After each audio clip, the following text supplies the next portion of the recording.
Yeah, so deep space rideshare sucks, and you should never baseline it if you can. The problem is that unlike Earth orbit launches, deep space missions have very specific trajectories.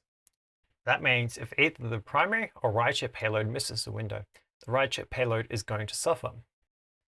Let's look at the Simplex program, which is NASA's new small-scale planetary science program. For Simplex 2, these are the requirements. From the solicitation, they selected 3 mission concepts, and all have had trouble with the rideshare part. Escape has had a massive redesign because of the trajectory change that Psyche underwent going from Falcon 9 to Falcon Heavy. They've gone from 2 90kg small sats to 2 half-ton sats. They're now exceeding the less than 180kg requirement set out by NASA by a factor of 6. Granted, this requirement mostly existed to force rideshare designs, and that was no longer an option, but still, that's a pretty significant mass increase. Now, they still somehow appear to be close to under the $55 million cost cap, which I imagine NASA might be pretty surprised by. This gets into another point that improved spacecraft manufacturing capabilities is also opening the doors on these missions. The rideshare constraints can be loosened by a fair bit when Rocket Lab can manufacture a 550kg wet mass deep space spacecraft for $10 to $15 million. Janus, a dual spacecraft mission to a binary asteroid, was mothballed because of Psyche's trajectory change. This was caused by Psyche's launch delay, and the resulting trajectory meant that Janus wouldn't be able to get to its target, so the $47 million spacecraft are now just sitting on a shelf. Lunar Trailblazer had to change rideshares because IMAP was going to be launching years after it was ready.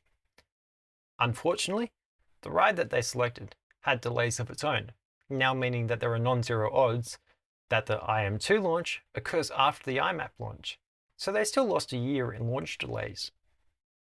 Now, back with Simplex 1, they selected 2 payloads. QPace failed on its own. Lunar HMAP, on the other hand, was an Artemis 1 rideshare payload. Lunar HMAP was delivered on the 13th of July 2021.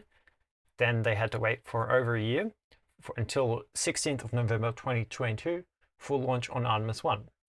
This prolonged wait on the pad likely caused the valve failure the mission experienced, making it unable to enter lunar orbit and complete primary science goals. Artemis 1 also had another mission that suffered because of the prolonged launch campaign. The cells in the BioSentinel payload died, so 1/5 of the CubeSats on the SLOS launch failed because of it. On that tangent, launching 11 spacecraft to the moon all at once places an unreasonable demand on the Deep Space Network at a critical time when they're supporting cislunar human spaceflight. Better comms or rideshare options are needed. So, 4 out of the 5 Simplex missions have been negatively affected by rideshare. Rideshare works when missions are regular. One-off missions on trajectories that no other payload will fly don't work for this. Now, as seen with Lunar Trailblazer, that doesn't mean rideshare for these missions is out of the window. Eclipse is offering regular launches to cislunar space, which when combined with a decent propulsion system, enables you to do any number of planetary missions. Let's draw up an example. We'll do a Deimos orbiter based on Photon to augment JAXA's MNX probe more in-depth exploration of Phobos. We'll ride Eclipse rideshare to hang around at the Earth-Moon Lagrange point until the transfer window opens, and then the spacecraft will make the Trans-Mars injection. That's a $60 million Mars mission that could fit into the Simplex program, or if any of the smaller Artemis countries wanted an interplanetary space program, they could just push that button. I would compare it to the Axiom Space astronaut missions. A government could spend that amount of money to fly an astronaut for 2 weeks, or have a Mars-Moon orbiter. Your choice.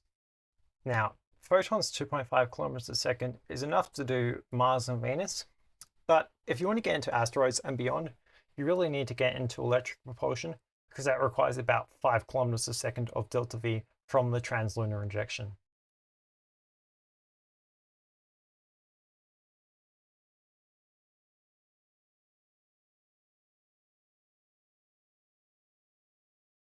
Tangent.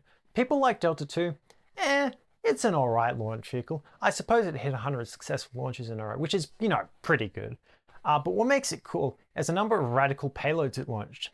It was a reasonably sized vehicle for a bunch of smaller class payloads that did a metric ton of good science, and that's what it's about. Also, hi!